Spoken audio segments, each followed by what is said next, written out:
سود کی جتنی بھی قسمیں ہیں ساتھیوں، علماء کرام سے پوچھیے آپ کے پاس جو پیسہ آتا ہے وہ کس انداز سے آ رہا ہے؟ کہیں سودی پیسہ تو نہیں ہے، بینک کا انٹرسٹ تو نہیں ہے جس کا استعمال آپ خود کرتے ہیں؟ یہ بھی ایک خطرناک عمل ہے ساتھیوں۔ سود کھانا اللہ کے غضب کو دعوت دینا، اللہ کے ساتھ جنگ کو دعوت دینا ہے۔ اور نمبر 5 ساتھیوں، وہ اکل الربا و اکل مال الیتیم، نمبر 5 میں یتیم کا مال کھانا۔ اگر کسی بچپنے میں کسی کے والد کا انتقال ہو جائے، بلوغت سے پہلے، وہ بچہ یتیم ہوتا ہے۔ وراثت میں جو چیز اس کا والد چھوڑ کے گیا ہے اس پر سب کی نگاہیں ہوتی ہیں، اور ناحق اس مال کو کھانے کی لوگ کوشش کرتے ہیں۔ قرآن مجید میں اس کی سخت وعید ہے۔ اللہ نے فرمایا ان الذین یأکلون اموال الیتامی ظلما انما یأکلون فی بطونہم نارا وسیصلون سعیرا۔ جو لوگ یتیم کا مال کھاتے ہیں ناحق، جان بوجھ کر، زبردستی، ایسے لوگ اپنے پیٹ میں جہنم کی آگ کو بھرتے ہیں اور ان کا ٹھکانہ جہنم ہے۔ نمبر 6 ساتھیوں، میدان جہاد سے بھاگ جانا۔ جب اسلام اور کفر کے بیچ میں میدان جہاد ہو، ایسی صورت میں کسی مسلمان کے لیے جائز نہیں ہے وہ پیٹھ پھینک کر مسلمانوں کی جماعت سے الگ ہو جائے۔ یہ بھی گناہ کبیرہ ہے ساتھیوں، بڑا گناہ ہے، انسان کو تباہ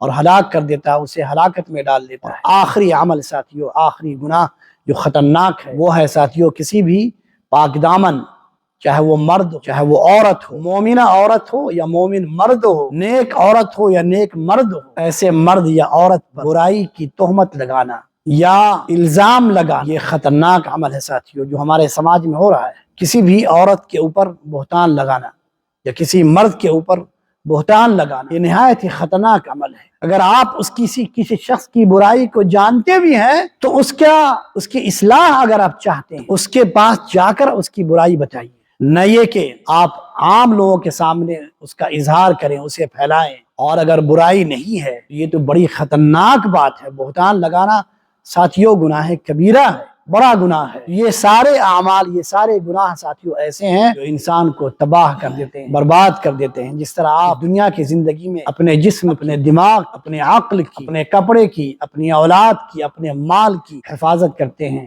اور ان سب چیزوں سے زیادہ آپ کا دین قیمتی ہے ساتھیوں، آپ کا دین قیمتی ہے۔ یہ وہ دولت ہے کہ جب کسی سے چلی جاتی ہے پھر لوٹ کر جلدی نہیں آتی۔ اس دولت کی حفاظت کیجیے، اس دولت کو یوں ہی برباد کرنے سے اپنے آپ کو بچائیے، تاکہ کل قیامت کے دن آپ کو اللہ کے سامنے رسوا نہ ہونا پڑے۔